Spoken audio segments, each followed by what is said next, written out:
শ্রীমদ্ ভগবত গীতার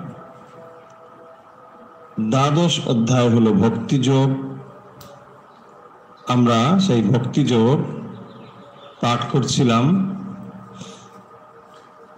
ভক্তিযোগ শুরু হয়েছে অর্জুনের জিজ্ঞাসা দিয়ে। তাই প্রথমেই অর্জুন ভগবানের কাছে জানতে চেয়েছেন যে তার যে ব্যক্ত এবং অব্যক্ত রূপ, যাকে নির্গুণ এবং সগুণ, এই দুই ভাবে যে তিনি প্রকাশিত হয়েছেন, তার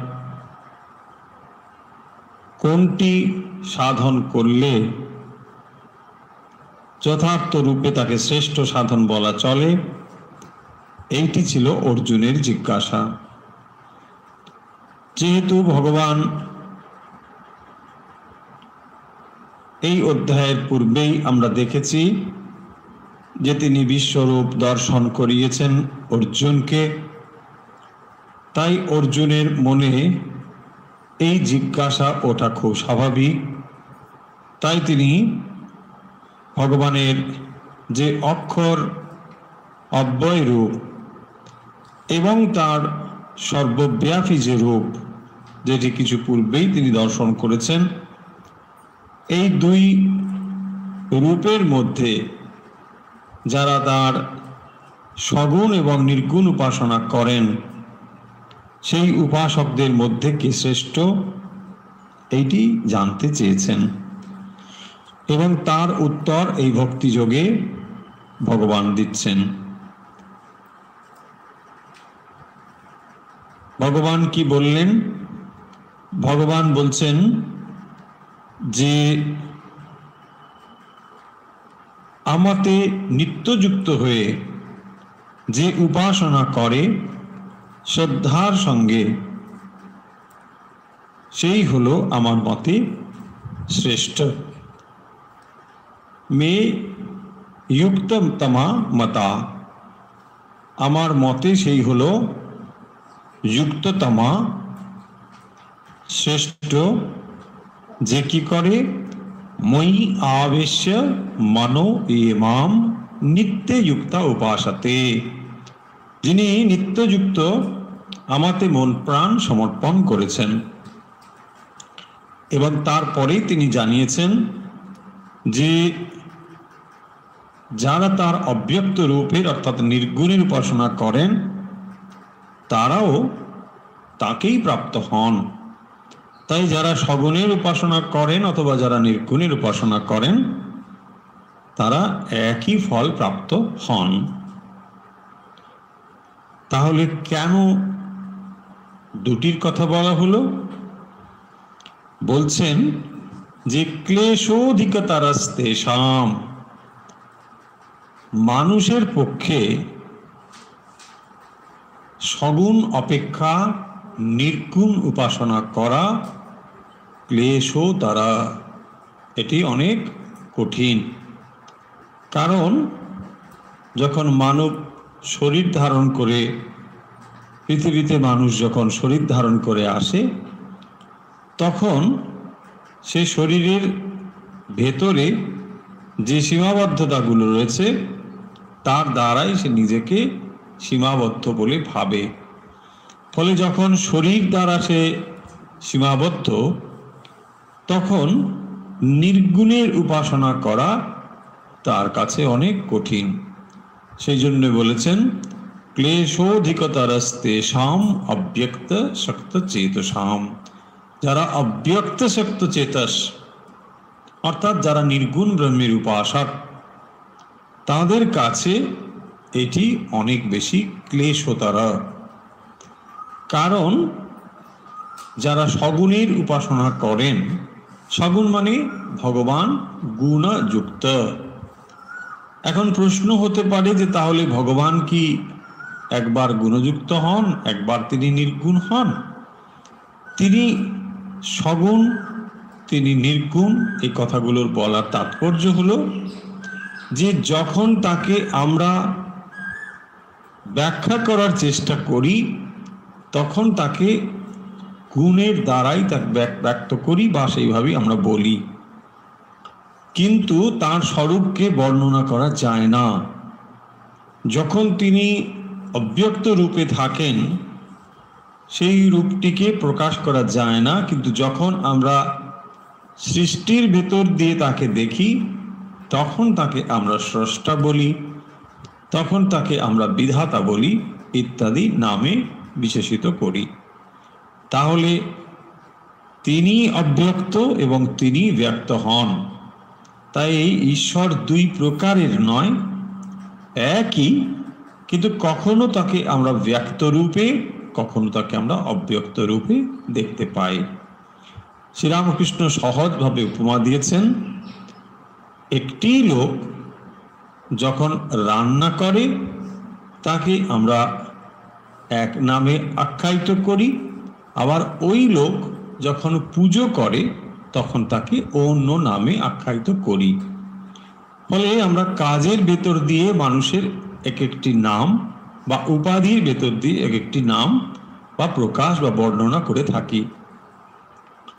এখন যখন আমরা মানুষ, তখন ঈশ্বর সম্পর্কে আমাদের ধারণা তিনিও হবেন একজন মানুষ। আমরা যা যা পারি না তিনি সেগুলো পারেন। তাই ঈশ্বর সম্পর্কে আমাদের সাধারণ ধারণা হবে আমরা অল্পজ্ঞ, তিনি হচ্ছেন সর্বজ্ঞ। আমরা অল্প কিছু জানি, অল্প কিছু পারি, শক্তিহীন বা সামান্য শক্তিযুক্ত, তিনি হচ্ছেন সর্বশক্তিমান। এই হলো ঈশ্বর সম্পর্কে আমাদের ধারণা। কেন না, যেহেতু আমরা মন ও ইন্দ্রিয়ের ভেতর দিয়ে জগৎকে অনুভব করি, এর বাইরে আমাদের অনুভব করার আর কোনো শক্তি নেই বা সম্ভব নয়। তাই আমরা সেই ইন্দ্রিয় মনের ভেতর দিয়েই ধারণা করার চেষ্টা করি তিনি যেন এই রকম হবেন।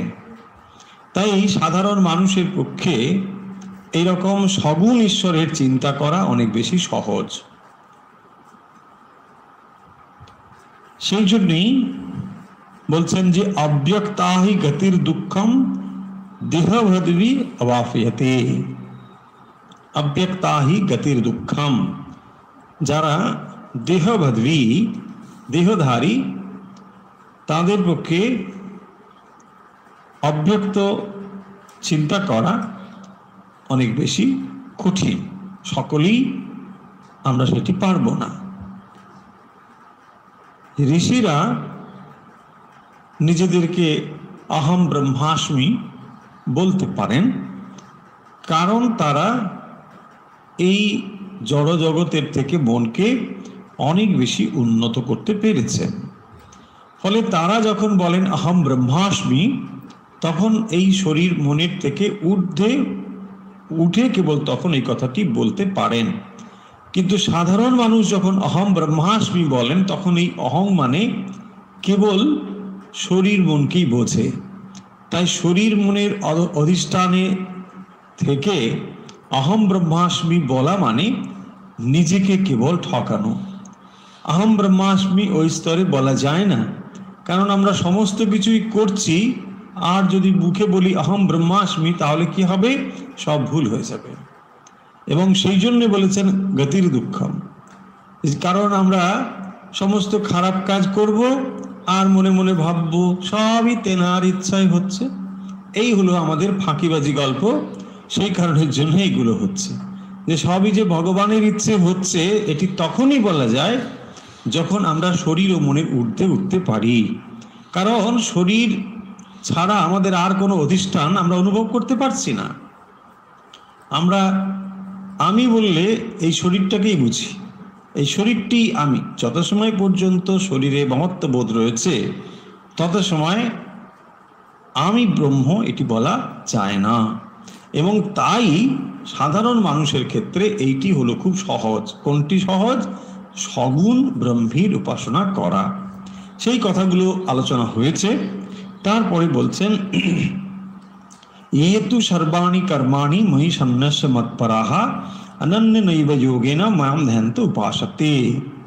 6 নম্বর 7 নম্বর এইসব শ্লোকে, 8 নম্বর শ্লোকে একটি বলা হয়েছে না, যিনি সর্বাণি কর্মাণি ময়ি সন্ন্যস্য, সমস্ত কর্ম যিনি আমাতে সমর্পণ করেছেন, এবং অনন্য নৈব যোগেন মাং ধ্যায়ন্ত উপাসতে, তিনি যিনি সমস্ত কিছু আমাতে সমর্পণ করে দিয়েছেন এবং একমাত্র আমাকেই চিত্ত সমাহিত করেছেন, তিনি কি করেন না আমাকেই প্রাপ্ত হন।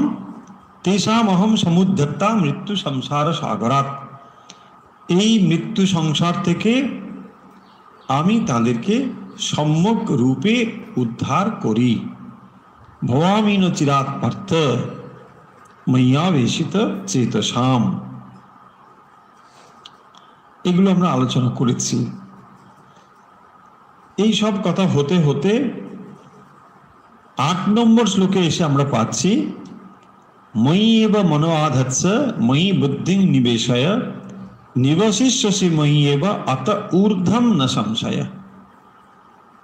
8 নম্বর শ্লোকে আমরা কি পেলাম যে ময়ি এব মন আধৎস্ব, আমাতেই মন প্রাণ সমর্পণ করো। ময়ি বুদ্ধিম নিবেশয়, বুদ্ধি আমাতেই নিবিষ্ট করো। নিবশিষ্যসি ময়ি এব অত ঊর্ধ্বম ন সংশয়, যদি আমাতেই সমস্ত কিছু সমর্পণ করো মন এবং বুদ্ধি, আসলে আমাদের উচ্চতর যে ফ্যাকাল্টিগুলো রয়েছে সেগুলো হলো মন এবং বুদ্ধি। আমরা কি বলি, ইন্দ্রিয় মানে কর্মেন্দ্রিয়, জ্ঞানেন্দ্রিয়, মন ও বুদ্ধি। এই মন বুদ্ধিকে আমরা আরো দুটো অংশে ভাগ করি, একটি হলো চিত্ত আর একটি হলো অহংকার। তাহলে মন বুদ্ধি চিত্ত অহংকার এই 4টি, আর এইদিকে রয়েছে 5 কর্মেন্দ্রিয়, 5 জ্ঞানেন্দ্রিয়। এই হলো আমাদের কাছে ইনস্ট্রুমেন্ট বা হাতিয়ার।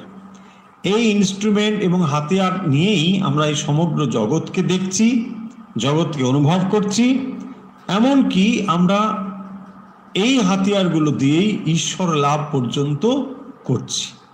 এগুলোই আমাদের কাছে রয়েছে, এর অতিরিক্ত আর কিছু নেই। তাহলে আমাদের কাছে 5টি কর্মেন্দ্রিয় রয়েছে, 5টি জ্ঞানেন্দ্রিয় রয়েছে, আর মন বুদ্ধি। এখন এই মন বুদ্ধি প্রাথমিকভাবে আমরা একটি জিনিস ভাবতে পারি, যা মন এবং বুদ্ধি, চিত্ত, অহংকার। এগুলো আমরা একটু আলোচনা করে নিই, দেখে নিই কিরকম। না, মন হলো যেখানে আমরা চিন্তা করছি, চিন্তার সমষ্টিকেই আমরা মন বলছি। সংকল্প বিকল্প মনের ধর্ম, যেখানে আমরা কোনো কাজ করব করব না, হবে হবে না, হতে পারে, এই রকম অবস্থা যখন চলছে তাকে আমরা বলি মন। সংকল্প বিকল্পাত্মক মনঃ, এটি হলো মনের কাজ। নিশ্চয়াত্মিকা বুদ্ধি, এই মনেরই যখন একটি আরো গভীর অবস্থা হলো তাকে আমরা বলি বুদ্ধি। নিশ্চয়াত্মিকা বুদ্ধি, যখন সেটি নিশ্চিত জ্ঞান উৎপন্ন করলো তাকে বলা হয় বুদ্ধি। তাহলে এই মনেরই আরেকটি উচ্চ অবস্থা, তাকে বলা হয় বুদ্ধি।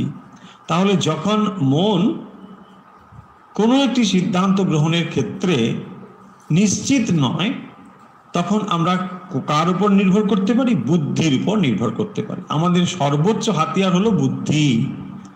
তাই বুদ্ধিতেই বা বুদ্ধির দ্বারাই আমরা এই বিশ্ব সংসারকে পশুর থেকে পৃথকভাবে অনুভব করি। আমাদের কাছে একটি বিশেষ জিনিস রয়েছে, সেটি হলো বুদ্ধি। এই বুদ্ধির দ্বারাই আমরা জগৎকে অন্যভাবে দেখতে শিখেছি। পশুরাও এই জগৎকে দেখে, মানুষও জগৎকে পশু স্তর থেকেও দেখে, আবার তার থেকে উন্নত স্তরেও দেখতে পায়। সেটি হলো তার বুদ্ধির ক্ষেত্র। তাহলে এই দুটোকেই বলছেন মনা এবং বুদ্ধি। দেখুন, ময়ি এব মনো আধৎস ময়ি বুদ্ধি নিবেশয়। তাহলে এই যে দুটো হাতিয়ার আছে, মানুষ তোমার কাছে দুটো শ্রেষ্ঠ হাতিয়ার আছে, সেই দুটোকেই তুমি আমাতে সমর্পণ করে দাও। মন বুদ্ধি এবং চিত্ত এবং অহংকার, আর দুটো জিনিস কি? চিত্ত হলো সোজা কথা, চিত্ত মানে মেমোরি, যাকে আমরা ইংরেজিতে মেমোরি বলি, সেটি হলো চিত্ত। এই চিত্ত একটি মনের অবস্থা যা আমাদেরকে পূর্ব অনুভূতি বা পূর্ব জ্ঞান তা স্মরণ করিয়ে দেয়, তাকে বলা হবে মেমোরি, এবং সেটি হলো চিত্তের কাজ। তাহলে আমরা যা যা কর্ম সম্পাদন করছি তার একটি বড় অংশের প্রভাবই থাকে চিত্তের, কারণ মেমোরি আমাদেরকে পরিচালিত করে, সেটি ভালোর দিকেও মন্দের দিকেও। যখন ভালো কোনো সংস্কার বা ভালো কোনো মেমোরি আমাদের ভেতরে রয়েছে, তখন আমরা তার দ্বারা পরিচালিত হই। কোনো বস্তুকে যখন দেখছি তখন আসলে আমরা মেমোরির ভেতর দিয়েই দেখছি, পূর্ব স্মৃতির ভেতর দিয়েই দেখছি। তাই যদি কোনো বস্তু সম্পর্কে পূর্ব অনুভূতি ভালো হয় তাহলে বস্তুটিকে আমরা ভালোই দেখব, আবার যদি বস্তু সম্পর্কে কোনো খারাপ অনুভূতি থাকে মেমোরিতে, তাহলে বস্তু যতই হোক না কেন তাকে আমরা খারাপই দেখব। আর অহংকার হলো আই বা আমি, এই অনুভব, তাকে বলে অহংকার। এই চারটে জিনিস, মনোবুদ্ধি চিত্ত অহংকার, এই চারটে, এই সমস্ত কিছুকে বলছেন না নিবশিষ্যসি ময়্যেবা আত ঊর্ধ্বং না সংশয়। আত ঊর্ধ্বং মানে যখন এর পরবর্তী অবস্থা, অর্থাৎ যখন তুমি সমস্ত কিছু আমাতে সমর্পণ করে দাও, তাহলে এই দেহের বিনাশ হলে তুমি আমাতেই প্রাপ্ত হবে, এ বিষয়ে কোনো সংশয় নেই। এরপরে 9 নম্বর শ্লোকে আমরা আলোচনা করেছি, এখন কেবল একটু একটু আমরা ছুঁয়ে যাচ্ছি। অথ চিত্তম সমাধাতুং ন শক্নোষি ময়ি স্থিরম অভ্যাস যোগেন তত মামিচ্ছাপ্তুং ধনঞ্জয়। 9 নম্বরে কি বলছেন না, অথ চিত্তম সমাধাতুম না শক্নোষি ময়ি স্থিরম, যদি তুমি এইভাবে আমাকে সমর্পণ করতে না পারো, সমাহিত করতে যদি না পারো, যদি চিত্ত তোমার সমাহিত হয়ে যায়, মন কোনো চঞ্চলতা যদি অনুভব না করে, তাহলেই তো মন আমাদের সমর্পণ করবে। কিন্তু যদি সমর্পণ করতে না পারো, বলছে মন সমর্পণ করব কি করে, মন তো আমার কন্ট্রোলেই নেই। যেটা কন্ট্রোলে নেই সেটা কি সমর্পণ করা যায়? যেটা আপনার পজিটিভনেস রয়েছে, যেটা আপনার অধিকারে রয়েছে, সেটাই আপনি প্রদান করতে পারেন, যে আমার এটা আছে তোমাকে দিলাম। বলছে মশাই এটা তোমারই তো নেই, তুমি দেবে কি করে, তাই না? আমরা যদি বলি এখন এই সব তোমায় দিলাম, বলছে আরে তোমার আছে কি না আগে বলো। বলছে না আমি দিয়েই তো দিলাম। ঠিক সেটাও যেমন হয়, এ আমাদের ভগবানের সমর্পণ হচ্ছে ঠিক তাই। আমরা রোজ বলি না শ্রীরাম কৃষ্ণ অর্পণমস্তু, বলছে আচ্ছা রোজ কেন বলেন? রোজ কেন বলেন এই জন্যে যে দেওয়ার কথা বলি, কিন্তু সত্যিই কি দেওয়া হয়? সত্যি যদি দেওয়া হয় একদিন দিলেই তো হয়ে যায়, তাহলে আর রোজ বলি কেন, তাই না? রোজ বলি এই জন্যে বলে বলে দেওয়াটা অভ্যাস করছি।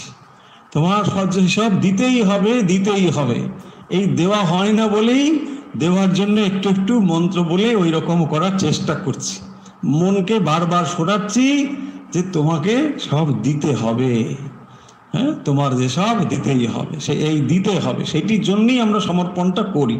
কিন্তু একবার যদি সমর্পণ হয়ে যায় তাহলে তো আর সমর্পণের গল্প থাকে না, তাই না? কিন্তু সেটি হয় না। যখন আমার যার উপরে পূর্ণ অধিকার নেই, তা আমি সমর্পণ করতে পারি না, সম্ভব নয়। সেই জন্য এখানে এই 9 নম্বরটি বলছেন, অর্থাৎ চিত্তম সমাধাতুম ন শক্নোষি, যদি তুমি চিত্তকে আমাতে সমর্পণ করতে না পারো, তার মানে তোমার চিত্তের উপর যদি নিয়ন্ত্রণ না থাকে, তাহলে তুমি কি করবে? দেখুন, অভ্যাস যোগেন তত মামিচ্ছাপ্তুং ধনঞ্জয়, বলছেন অভ্যাস যোগেনা, অভ্যাস মানে বারবার অনুশীলন করা। অভ্যাস, অভ্যাস দ্বারা চিত্তকে সমাহিত করে আমাকে পাওয়ার চেষ্টা করো। বারবার তুমি অভ্যাস করতে থাকো। এই অভ্যাস নিয়ে আমরা আলোচনা করেছি। শ্রীরামকৃষ্ণ বারবার সেই অভ্যাসের কথা বলেছেন, যে যা আমরা পেতে চাই, যা আমরা লাভ করতে চাই, তা বারবার অনুষ্ঠানের নামই হচ্ছে অভ্যাস।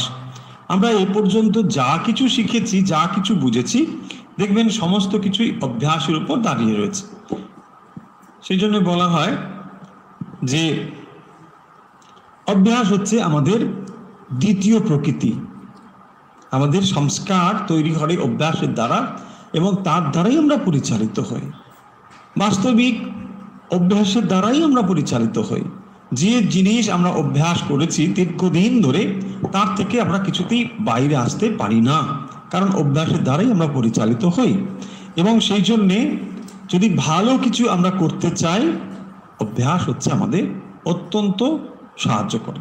এবং আমরা আগেও বলেছি যে প্রত্যেকটি ইন্দ্রিয়ের যেমন প্রবল শক্তি রয়েছে, তেমন এক একটি দুর্বলতা রয়েছে। প্রত্যেকটি ইন্দ্রিয়ের এক একটি শক্তি রয়েছে এবং এক একটি দুর্বলতা রয়েছে। যেমন দুর্বলতা কি?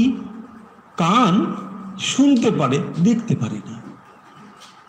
চোখ দেখতে পারে, শুনতে পারে না। বলছে বাবা, এই তো বোকা বোকা কথা।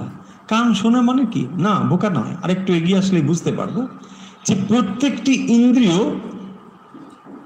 এক একটি দিকেই কেবল আমাদেরকে দৃষ্টিপাত করে। যেই অনুভূতি বা যেই স্পন্দন কানে এসে পৌঁছয়, শব্দ তরঙ্গ তৈরি করে, ওই একই স্পন্দন চোখে এসে দৃশ্যকে প্রতিভাত করে। একই স্পন্দন, স্পন্দন আলাদা নয়, একই স্পন্দন শব্দ তৈরি করছে কানে, ডিভাইসটা শুধু অন্যরকম। সেই জন্য ও রিসেপ্টার ওইটাই, আবার চোখ আর একটা।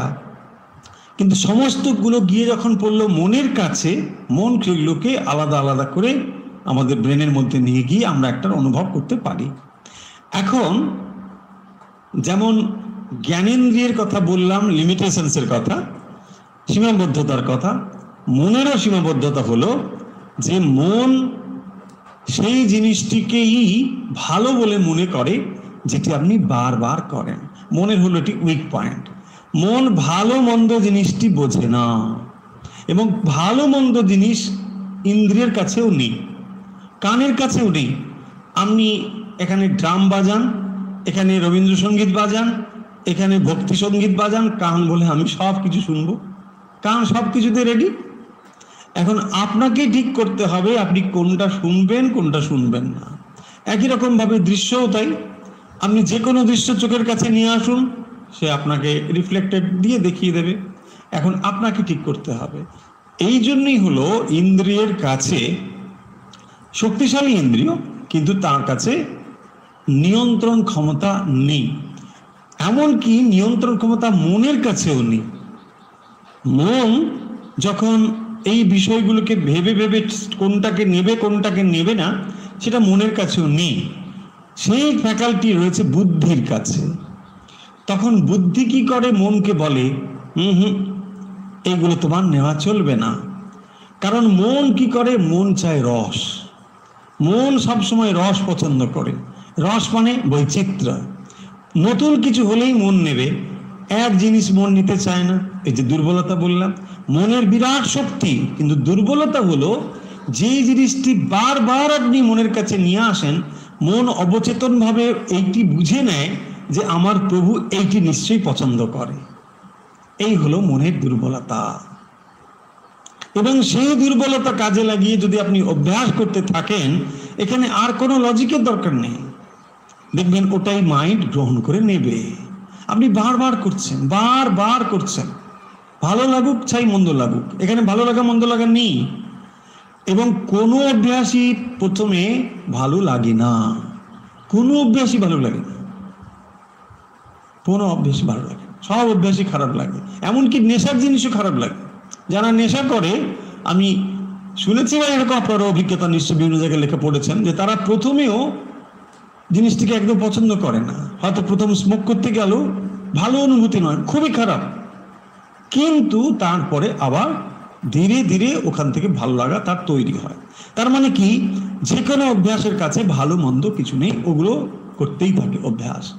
যে কথা বলছিলাম, তাহলে মন কি করে না, মনের কাছে যে জিনিসটি আমরা বারবার অনুশীলন করি, মন সেটিকে অবচেতন মনে ট্রান্সফার করে দেয়। চেতন মন থেকে অবচেতন মনে যখন সেটি গিয়ে পৌঁছয়, তখন আপনাকে আর বুদ্ধি দিয়ে নিয়ন্ত্রণ করতে হয় না। এবং যত সময় পর্যন্ত বুদ্ধি দিয়ে কোনো অভ্যাসকে আমরা অনুশীলন করে চলেছি, সিচুয়েশন এলে ওই অবস্থা পরিবর্তিত হয়ে যাওয়ার সম্ভাবনা রয়েছে। মানে রোজ দেখুন, আপনি 4টের সময় ওঠেন, ভগবানের নাম ধ্যান করছেন, সবই ঠিক আছে। একদিন হঠাৎ কি হলো, আর ভালো লাগছে না, এতদিন ধরে করলাম, ঠিক আছে চলো যারা, ঠিক আছে হবে, পরে একটু হবে, এই একটা ব্রেক হয়ে গেল। মনের কাছে আপনার একটা এরকম হলো, এটা হতে পারে কারণ আপনি বুদ্ধি দিয়ে এটা করছেন, রোজ বুদ্ধি দিয়ে করছেন। যখন এইটি আপনার সংস্কারে অন্তর্নিহিত হয়ে যাবে, তখন সেটি সাবকনসিয়াস মাইন্ডে গিয়ে পৌঁছবে। তখন অবচেতন মন থেকে আপনার সংস্কারে এতটাই ভেতরে প্রবিষ্ট হবে যে আপনি এটা আর হ্যাঁ বা না বলতে পারবেন না। আজকে ভালো লাগছে না, এটা করব না, আজকে অন্য কিছু কাজ পড়ে গেল, এটা করব না, এটা হতে পারবে না। যে কোনো অভ্যাস যখন ওখান থেকেই আসবে। আমরা পশুদের স্তরে কি বলি, ইনস্টিংক্ট বলি, যে ইনস্টিংক্টের দ্বারা সে পরিচালিত হচ্ছে। হাঁস জলের দিকে যায় আর মুরগি ডাঙার দিকে যায়, এটা আমরা বলি। তার মানে কি, এটা তার প্রকৃতি। এই প্রকৃতিতে যখন আপনার অভ্যাসগুলো পৌঁছে যাবে, তখন আপনাকে আর বুদ্ধি দিয়ে অভ্যাস করতে হবে না। আমরা তাকে অনেক সময় কি বলি, গড গিফটেড।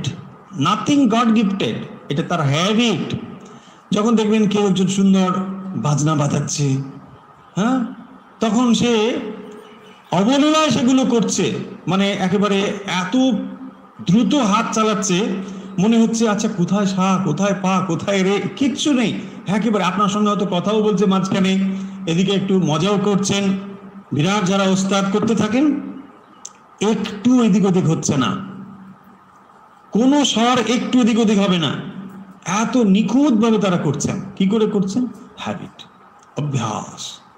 এত নিখুঁত অভ্যাস করেছেন, কারণ ওই স্তরে যখন মন পৌঁছয়, একটি স্বর সামান্যতম এদিক ওদিক যদি হয়ে যায়, ওরা মানে বিরাট বজ্রাঘাতের মতন কঠিন কষ্ট অনুভব করেন। একটু স্বর এদিক ওদিক সরবে না, একদম সুরে ঠিক পতক থাকবে। কারণ দীর্ঘদিন তারা অভ্যাস করেছে, করতে করতে ওটি তাদের নেচার হয়ে গিয়েছে। নেচার। এই স্তরে আমাদের অভ্যাসকে পৌঁছতে হবে, এবং তখনই আমরা বুঝতে পারবো যে এটি বুদ্ধির দ্বারা আর হচ্ছে না। এটা না করে আপনি থাকতে পারবেন না।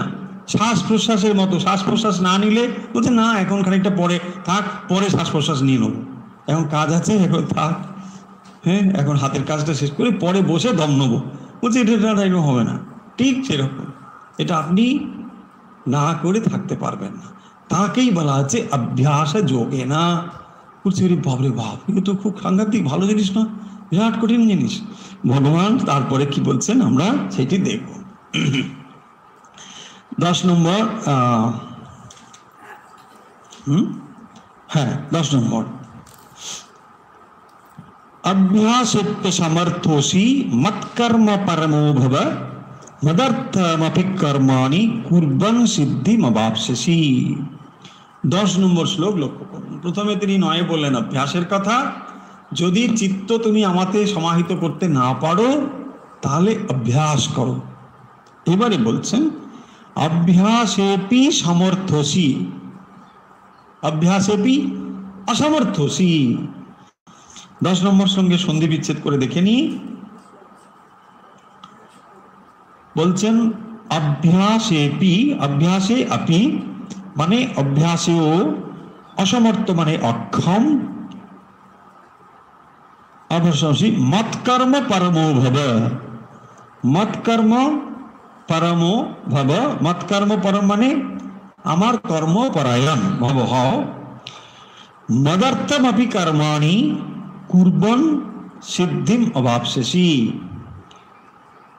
বলছেন যে মদর্থম মানে আমার প্রীতির জন্যে কর্মাণি সমস্ত কর্ম কুর্বান অপি করলে ও সিদ্ধিম অর্থাৎ মোক্ষ অবাপসী লাভ করবে। তাহলে মূল কথা কি দাঁড়ালো 10 নম্বরে, অভ্যাসেপি সমর্থসি, অভ্যাসে যদি অসমর্থ হও, যদি তুমি অভ্যাসও করতে না পারো, মৎকর্ম পরমো ভব, তুমি মৎকর্ম পরায়ণ হও, মৎকর্ম পরমো ভব মানে আমার কর্মপরায়ণ হও, মদর্থমপি কর্মাণি কুর্বন সিদ্ধিমবাপ্স্যসি, মদর্থমপি কর্মাণি, মদর্থমপি কর্মাণি মানে আমার নিমিত্ত বা আমার জন্যে যে সমস্ত কর্ম কুর্বন করতে করতে সিদ্ধিম অবাপ্স্যসি, সিদ্ধি লাভ করবে। তাহলে এখানেও সেই কর্মের কথা এসে হাজির হলো, ভক্তির প্রসঙ্গেও আবার কর্ম এসে হাজির হলো। দেখুন তাহলে প্রথম বলছেন আমাতে সমাহিত চিত্ত হও, মানে যদি আমাতেই সব সমর্পণ করে দিতে পারো। এখন বলছেন না, মন আমি কি করে সমর্পণ করব, মন আমার উড়ু উড়ু। ভালো, যদি উড়ু উড়ু মন হয় তাহলে কি করবে, অভ্যাস করো। এখন বলছে যদি অভ্যাস না পারো তাহলে কি করবে, না সেই আবার যে কর্মের কথা রয়েছে সেই কর্মই করো, কিন্তু ভক্তি সংযুক্ত কর্ম। এখানে এই হলো তফাৎ, এই কর্ম আলাদা কর্ম। এখানে নিষ্কাম কর্মযোগের কথা বলা হচ্ছে না, এখানে বলছেন কর্ম করো। কোন কর্ম? সাধু সঙ্গ, পূজা আদি, জপ ধ্যান, এই সমস্ত যে কর্ম যা তোমরা আমার অনুকূল সাধন বলে বোঝো, সেই কর্মগুলো এখানে বলা হচ্ছে। মদর্থমপি কর্মাণি কুর্মান, আমার প্রাপ্তির জন্য এই চেষ্টাগুলো করো, মানে সাধু সঙ্গ, শাস্ত্র পাঠ, তীর্থ দর্শন, যা কিছু রয়েছে, গঙ্গা স্নান ইত্যাদি, এগুলো কেন করবে? মদর্থমপি, এইটি বোঝা খুব জরুরি। এখানে এইটি হচ্ছে গুরুত্বপূর্ণ। জপ করো, কেন জপ করো? জপ হচ্ছে একটি সাধন, জপ করার জন্য জপ নয়, তীর্থ দর্শনের জন্য তীর্থ দর্শন নয়। মদর্থমপি কুর্বান এবা, করতে করতেই আমাতে প্রাপ্ত হবে।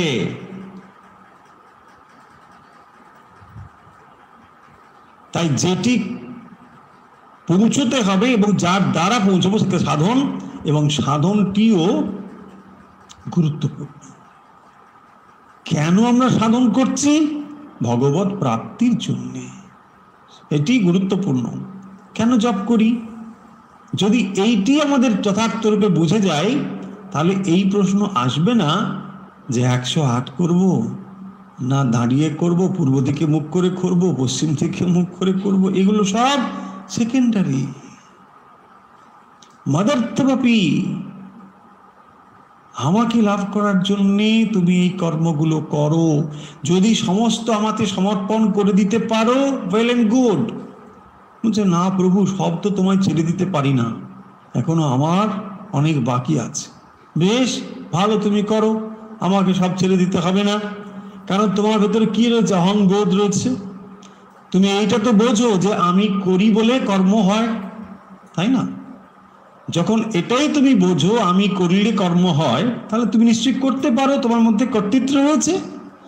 যখন কর্তৃত্ব রয়েছে তখন তুমি কর্ম সম্পন্ন করো। কি কর্তৃত্ব রয়েছে? হ্যাঁ, আমি ভগবান লাভ করব। কি করে? না আমি সাধন ভজন করব। বেশ, গুরু তখন বললেন এই করো, এই করো, এই আপনি করছেন, এটিও আপনার কাছে কর্মই, কিন্তু কুরবানি এবার আমি তোমাতেই সমর্পিত হব। সেই জন্য বলেছেন সিদ্ধি অবাপ্স্যসি, তুমি সিদ্ধি লাভ করবে যদি এইগুলোকেও মন প্রাণ দিয়ে করতে পারো। এক, তুমি যদি আমাতে সমর্পণ হও, কিন্তু তখন সমর্পণ সম্পূর্ণভাবে আসবে না, শরণাগতি সম্পূর্ণ আসবে না যদি কর্তৃত্ব বোধ থাকে। এবং সেই জন্যই এই কর্মের কথা বলেছেন যে কর্ম এখান থেকে সমস্ত কর্মাণি কুর্মান, সমস্ত কর্ম আমাতে সমর্পণ করো। কর্ম সকল কুর্বন অপি করলেও সিদ্ধি, তুমি সিদ্ধি লাভ করবে। সেই জন্য বলছেন মৎকর্ম পরায়ণ হয়, অর্থাৎ ভগবত প্রীতির জন্যে পূজা পাঠ শ্রবণ কীর্তন ইত্যাদি কর্মের অনুষ্ঠান করো। তুমি এই সমস্ত কর্ম করো, কারণ আমার প্রীতি সাধনের জন্য কর্ম করতে করতে চিত্ত শুদ্ধি ক্রমে তুমি সিদ্ধি অর্থাৎ মোক্ষ লাভ করবে। তাহলে কর্মের ফলে চিত্ত শুদ্ধি ও চিত্ত শুদ্ধির পরে বা ফলে মোক্ষ লাভ হয়ে থাকে। তাই অভ্যাস যারা পারবেন না তাদের কি কথা বলা হলো না, অভ্যাস এপি সমর্থসি মত কর্ম পরমো ভব। তারা মত কর্ম পরায়ণ হয়ে অর্থাৎ আমাতে বা আমার নিমিত্ত বা আমার প্রাপ্তির জন্যে কর্ম করতে করতেই সিদ্ধি লাভ করবে, এটি বললেন। তাহলে অভ্যাস অর্থাৎ বারবার সেটি অনুশীলন করা, যারা সেটি করতে পারবেন না অসমর্থ হবেন। এখানে এই অভ্যাস যোগ তাহলে যে বললেন, এই অভ্যাস যোগের ভেতরে আসলে যেটি বলা হয়েছে সেটি হলো মানস সাধনের কথা বলা হয়েছে। তাহলে একটি হলো মানস সাধন আর একটি হলো কর্ম সাধন, এই দুটোর মধ্যে তফাৎ রয়েছে। তার মানে জোর দেওয়া হয়েছে অভ্যাসের মধ্যে মানসিক যে সাধনগুলো, মানে স্মরণ করা, নিদিধ্যাসন করা, জপাদি করা, এই সমস্ত বলা হয়েছে। যখন জপাদি ক্রিয়া বা স্মরণ মনন নিদিধ্যাসন ধ্যান ধারণা এগুলো হলো মানস সাধন, মনে মনে এইগুলো সাধন। যখন এই মানস সাধনই আমরা অসমর্থ, অর্থাৎ যখন অভ্যাস মানে বারবার জপ করো, বারবার স্মরণ মনন করো, বারবার নিদিধ্যাসন করো, ধ্যান করো, ধারণা করো, এই যে জিনিসগুলো এগুলো হচ্ছে মানস। যখন এই মানস উপাসনাতে তুমি অসমর্থ, পারছো না, তখন তোমাকে কি করতে হবে, ক্রিয়াতে আসতে হবে। এবং সেই কর্ম কিরকম না, তার থেকে খানিকটা স্থূল, মানসের থেকে এটি স্থূল। এবং মত প্রীতি অত্যর্থ আমার প্রীতির জন্য তুমি কাজ করো। সেই কাজগুলো হচ্ছে কিরকম না, একটু আগে আমি বললাম পূজা পাঠ শ্রবণ কীর্তন ইত্যাদি। পূজা পাঠ হচ্ছে তার থেকে স্থূল। বলছে না না, শুধু বসে বসে জপ করলে হবে না, না হবে না, পুজো করতে হবে। বলে কি হলো, নানা রকম উপচার টুপচার দিয়ে একটা পুজো হলো, এটা বেশ কিছু হলো, ভালো লাগলো, সুন্দর ভোগ নিবেদন হলো, অনেক বাদ্যি বাজলো, এসব হলো, এটা একটা হলো। এখানে তাহলে কি রয়েছে, কেবল নিছক মানস ব্যাপারটা নেই, এখানে একটা কায়িকও রয়েছে, শারীরিকও রয়েছে। এখানে এই যে শারীরিক সাধন হলো, এটি হলো ওই যারা মানসে অসমর্থ হবেন তাদের জন্য, সেটি বলা হলো যে তাহলে এটি হলো তার নিচের স্তর। তারপরে হচ্ছে এইটি, তাহলে একটি হলো কায়িক সাধন আর একটি হলো মানসিক সাধন। এটি হলো কায়িক সাধন, যেখানে এগুলো রয়েছে, অর্থাৎ পুজো পাঠ শ্রবণ কীর্তন। শ্রবণও একটি এরকম শুনতে হয়, কীর্তন ভগবানের নাম সমবেতভাবে করা, এই সমস্তগুলো বলা হলো। আমরা 10 নম্বর শ্লোক আশা করি বুঝেছি, 11তে এগিয়ে যাই। অথৈতদাপ্যশাক্তোষি কার্তুম মদযোগমাশ্রিত সর্বকর্ম ফলত্যাগম তত কুরু যতাত্মবান। অথৈতদপ্যশাক্তোষি কর্তুম মদ্যোগ आश्रित सर्वकर्म फल त्यागम तत कुरु यतात्मवान। 11 নম্বর শ্লোকে বলছেন अथ एतत् अपि আসক্ত আসি। কি বললেন? অথ আর যদি, এতৎ আপি মানে এই যে কথা বলা হলো যে অভ্যাস যদি তুমি না পারো তাহলে কি করবে না, মৎকর্ম পরমো ভব, যা তিনি 10 নম্বরে বললেন। 11 নম্বরে এসে বলছেন যে এটিও যদি না পারো, अथ एतत् अपि कर्तुम अशक्ता, अथैतद् अपि अशक्तोषि कर्तुम मत योग माश्रित, मत योगम माने आमाते आश्रित आश्रय करे सर्वकर्म फल त्यागम तत कुरु यतात्मवान। सर्वकर्म फल त्यागम সকল কর্মের ফল ত্যাগ করে কুরু করো यतात्मवान। यतात्मवान মানে সংযত ইন্দ্রিয়, সেই জন্য বলা হয়েছে যতাত্মমান। যত মানে সংযত, আত্মবান যিনি ইন্দ্রিয় সংযত করেছেন তাকে বলা হয় যতাত্মবান। তাহলে তুমি ইন্দ্রিয় নিয়ন্ত্রণ করে কি করো, সর্বকর্ম ফল ত্যাগ। তাহলে 11 নম্বর শ্লোকে কি বললেন যে তুমি যদি মৎকর্ম পরমো ভব আসর্ত অভ্যাসেপি সমর্থসি, মৎকর্ম পরমো ভব, এটি ছিল 10 নম্বর শ্লোকের কথা। মৎকর্ম পরমো ভব, মৎকর্ম পরমো ভব অর্থাৎ মৎকর্ম পরায়ণ হও, আমার প্রীতির জন্য তুমি কর্ম করো। এখন 11 নম্বরে বলছেন যে আমার প্রীতির জন্য তুমি যদি তা করতে অসমর্থ, তাও যদি না পারো, দেখুন ভগবান যেন ধীরে ধীরে এক একটা স্টেপ বাই স্টেপ বলছেন যে তুমি পারবে না, তাহলে আমি একটু করে এগোচ্ছি, তুমি যদি এটা আসতে পারো আসো, না হলে আর একটু হবে, একটু করে করে অপশন দেওয়া হচ্ছে।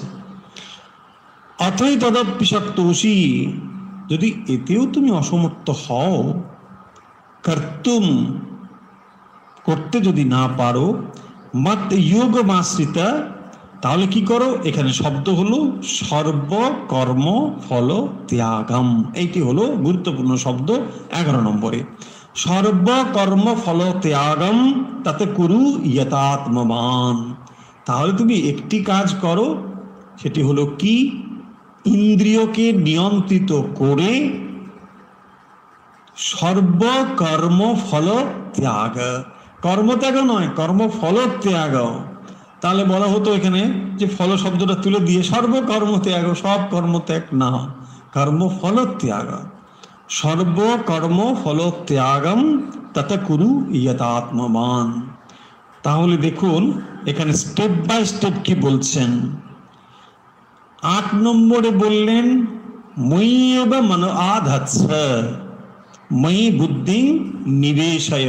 তাহলে 8 নম্বর শ্লোকের মূল বক্তব্য হলো কি না, আমাতে মন প্রাণ সমর্পণ করো, আমাতে মন বুদ্ধি সমর্পণ করো, এই হয়ে গেল 8 নম্বরের কথা।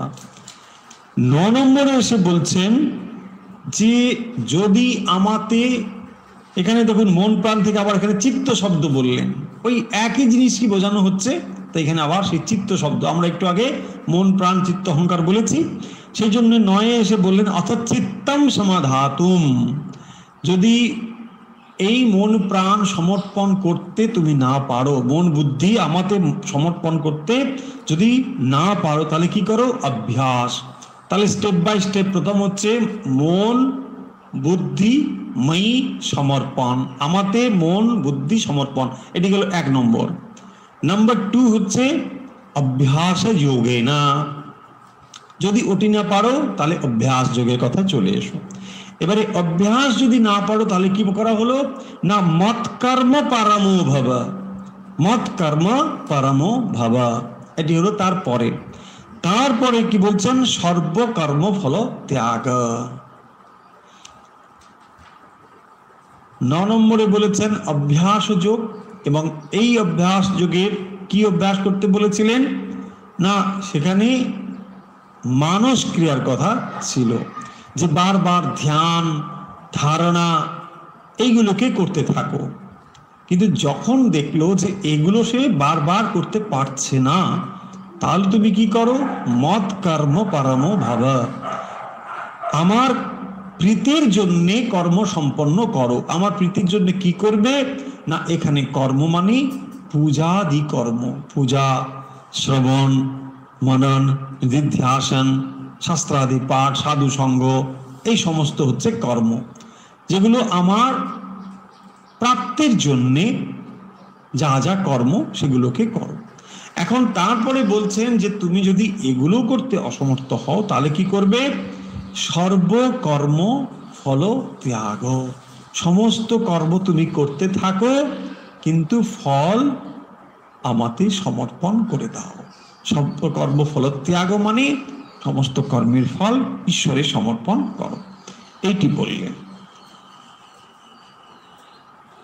12 নম্বর কি বলছে দেখুন, শ্রেয় হি জ্ঞানমভ্যাসাৎ জ্ঞানাৎ ধ্যানম বিশিষ্যতে ধ্যানাৎ কর্ম ফল ত্যাগ ত্যাগ শান্তি অনন্তরম।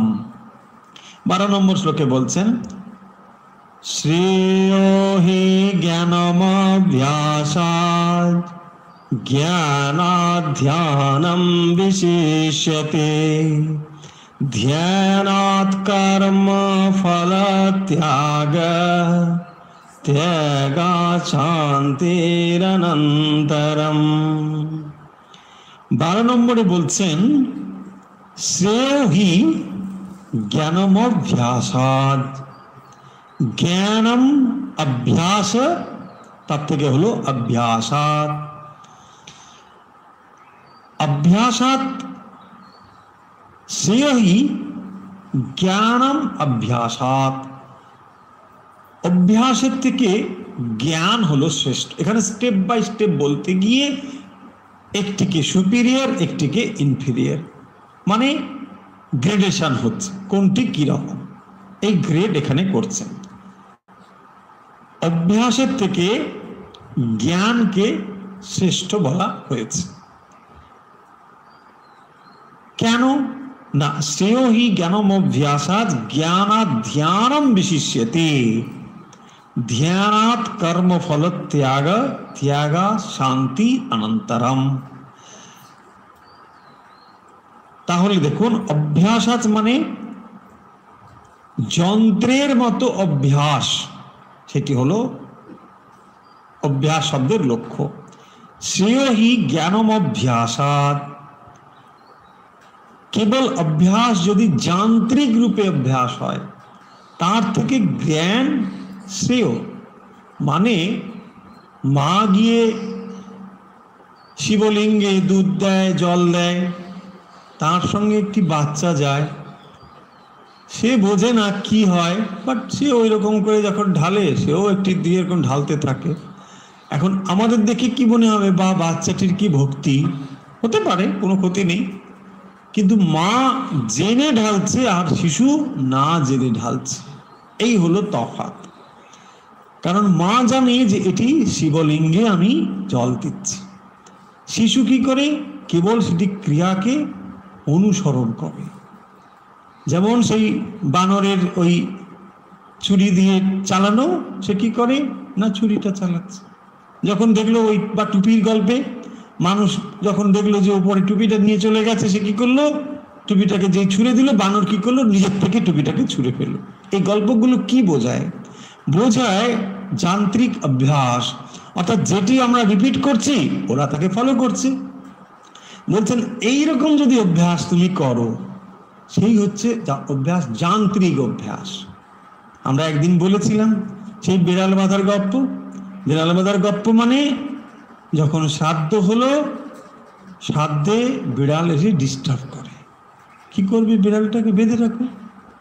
এখন তারপরে দেখা গেল ওই বাড়ির ছোট যে ছেলে, সে কিন্তু দেখছে যে বাবা রোজ যখন বাবার তার দাদুর শ্রাদ্ধ করে তখন এরকম বিড়াল একটা বাঁধা থাকে।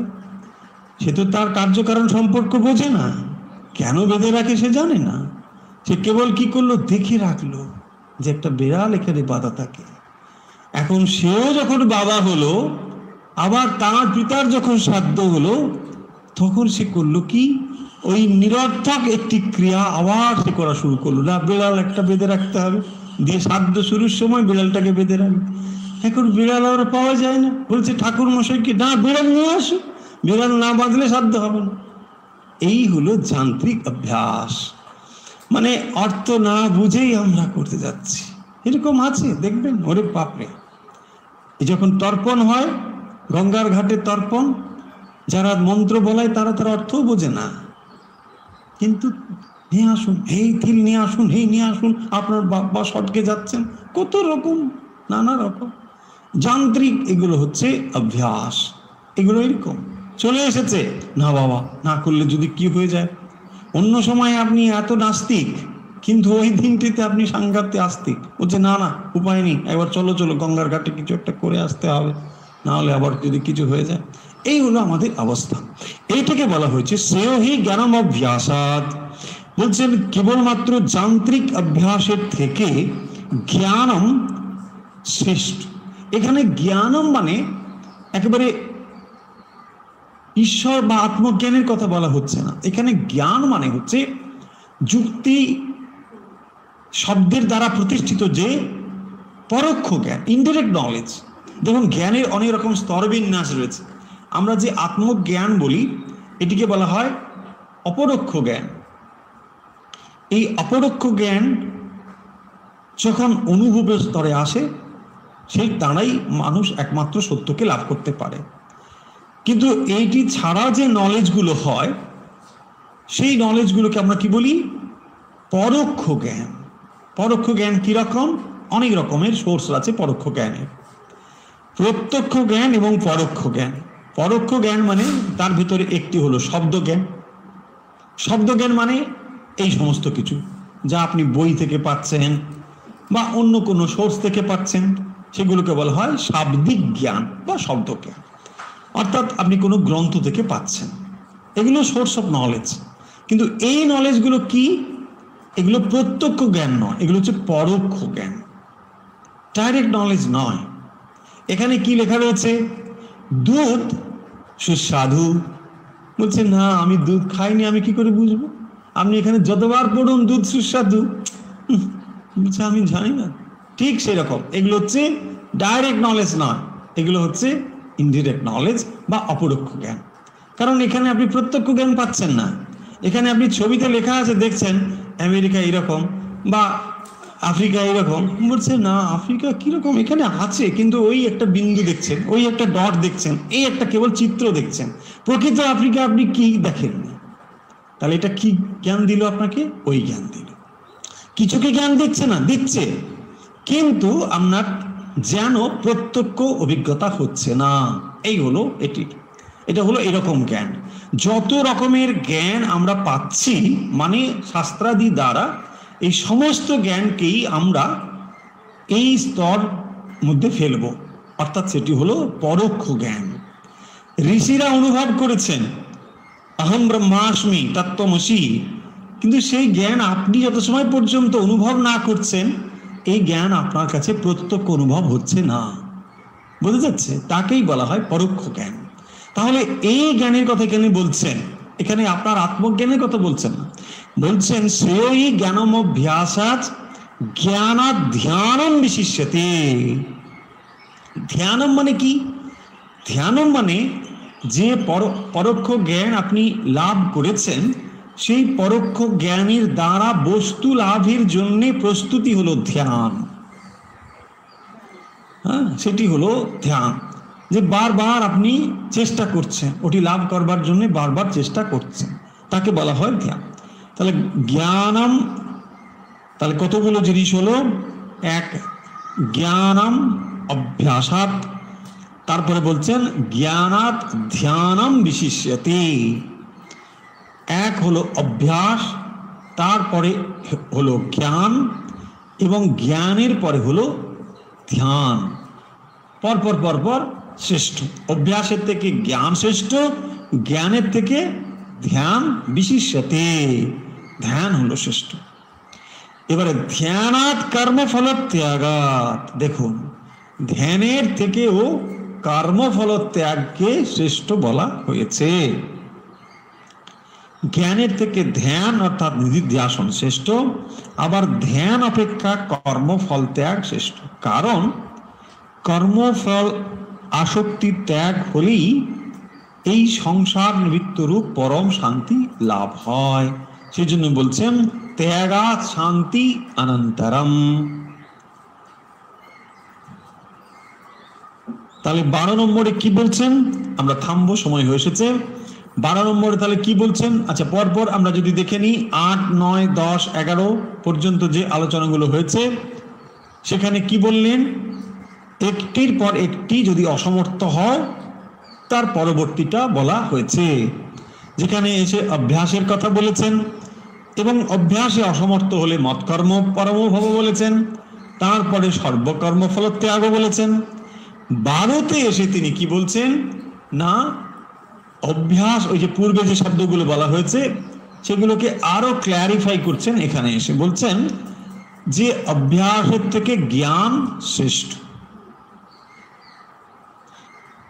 তার থেকে ধ্যান শ্রেষ্ঠ, এবং ধ্যানের থেকে সর্বশ্রেষ্ঠ হলো সর্বকর্মফল ত্যাগ।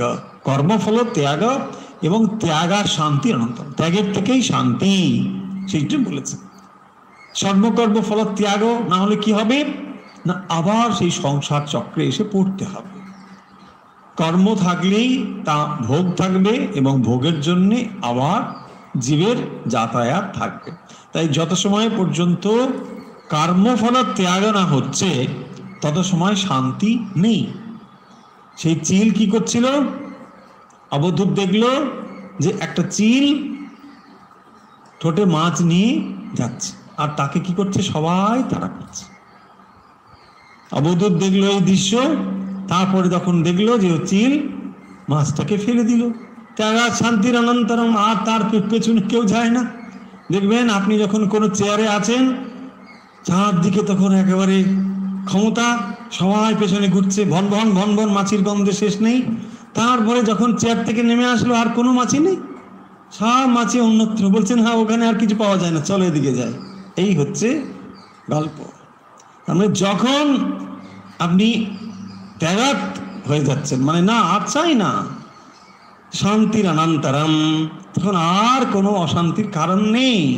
কারণ ওই মাছ যত সময় পর্যন্ত ঠোঁটে আছে অশান্তির কারণ থাকবেই, তো সবাই তার দিকে ছুটছে না, ওই যাবেই যাবেই যাবেই, যতই ধ্যান হোক আর যাই হোক, এটা বলেছে সেই জন্য। তাহলে এখানে খুব সুন্দর কথা রয়েছে 12 নম্বরে, যে একমাত্র যান্ত্রিক অভ্যাসের থেকে জ্ঞান শ্রেষ্ঠ এবং তার থেকে ধ্যান শ্রেষ্ঠ। তাহলে জ্ঞান এবং ধ্যানের মধ্যে তফাৎ কি না, জ্ঞান হলো বস্তুর নির্দেশ করে আর ধ্যান হলো বস্তু প্রাপ্তির জন্য বারবার চেষ্টা, তাকেই বলে ধ্যান। মানে শ্রীরামকৃষ্ণের উপমা যদি ব্যবহার করি, তিনি বলছেন কেউ দুধ শুনেছে, কেউ দেখেছে, আবার কেউ খেয়েছে, কেউ হৃষ্টপুষ্ট হয়েছে। এখন দেখুন স্টেপ বাই স্টেপ যদি আমরা যাই, কেউ দুধ শুনেছে মানে শাস্ত্রাদি শুনেই রেখে দিল, ঠিক আছে থাক, কিন্তু এই যে নিরন্তর চেষ্টা, প্রাপ্তির চেষ্টা, তাকেই বলা হয়েছে ধ্যান। বারবার চেষ্টা করছে, নিধিধ্যাসন, এটি বারবার। তাহলে কেবল নলেজ নয়, আমি শুনেছি দুধ একটি জিনিস আছে, এটি শোনা নয়, ভগবান আছেন শুনে আমি লেপ মুড়ি দিয়ে শুয়ে পড়লাম না, এটা নয়। যদি তিনি থাকেন তাহলে আমার সমস্ত চেষ্টা থাকবে তাকে প্রাপ্তির জন্যে, এবং যদি আমি বুঝি যে সত্যিই এটি প্রয়োজন তখন চেষ্টা থাকবে। সেটি বলা হয়েছে যে তিনি অভ্যাসের থেকে জ্ঞান, জ্ঞান মানে এখানে পরোক্ষ জ্ঞান, ইনডিরেক্ট নলেজ, এখনো তার অনুভব হয়নি কিন্তু শুনেছে দুধ বলে এরকম একটি জিনিস আছে, এবং তাকে প্রাপ্তির যে নিরন্তর চেষ্টা সেটি হলো ধ্যান। এবং তারপরে বলছেন ধ্যানাৎ কর্মফল ত্যাগ, সমস্ত কর্মফল ত্যাগ। ত্যাগ মানে সমর্পণ, অর্থাৎ ঈশ্বরে সমস্ত কর্মফল সমর্পণ। এগুলো হলো স্টেপ বাই স্টেপ। আশা করি আজকের আলোচনা আমরা সংক্ষেপে করলাম। 9, 10, 11 এবং 12 আমরা বুঝতে পেরেছি, যেখানে সমর্পণের কথা বলেছেন, অভ্যাসের কথা বলা হয়েছে, এবং তারপরে সর্বকর্ম ফল ত্যাগ এ কথা বলা হয়েছে। এবং তারপরে জ্ঞান, অভ্যাস, জ্ঞান, ধ্যান এবং কর্মফল ত্যাগ, এটি পরপর যে বিশিষ্যাতে, অর্থাৎ একটির থেকে পরবর্তীতে যে শ্রেষ্ঠ, সে কথা বলেছেন 12 নম্বর শ্লোক। আমরা এই পরবর্তী শ্লোকগুলোতে আসব, যেখানে ভগবান ভক্তর কোয়ালিটি বলবেন এবং অপূর্বভাবে সেই শব্দগুলো এখানে রয়েছে। এটি ভগবদ গীতার একেবারে মৌলিক অবদান, যে একজন ভক্ত হতে গেলে তার ভেতরে কি কি গুণাবলী থাকতে হবে। এবং তিনি এখানে বলছেন যে কে আমার প্রিয়, এখানে বলছেন মদ ভক্ত স্বামী প্রিয় ইত্যাদি ইত্যাদি বলে এরকম পরপর কথাগুলো আসবে, যে এইরকমই ভক্তই আমার প্রিয়, এইরকম ভক্তই আমার প্রিয়, এই কথা ভগবান বলছেন। তার মানে আমরা যারা ভক্ত হতে চাই, তারা ভগবানের এই যে লিস্ট তিনি দিয়েছেন, যে গুণাবলীর লিস্ট তিনি দিয়েছেন, আমাদেরকে সেইগুলো করতে চেষ্টা করতে হবে। তাহলেই আমরা তার প্রিয় হয়ে উঠতে পারবো। আমরা তো চাই যে একজন বিশিষ্ট মানুষের প্রিয় হব। কি করে প্রিয় হব? না, তিনি যেগুলো পছন্দ করেন, তাই না, এগুলোই তো আমরা করি। একজন মানুষ সাধারণ মানুষ, কিন্তু হয়তো বিশেষ একটি গুণের অধিকারী, তখন আমরা কি করি না, তার প্রিয় পাত্র হওয়ার জন্যে তিনি যেগুলো ভালোবাসেন সেগুলো আমরা করি। ভগবানের যদি প্রিয় হতে চাই, সেগুলি করতে হবে, বাস, সোজা কথা। এটাই ভগবান বলবেন এর পরে, আমরা সেগুলো পরে পড়ব।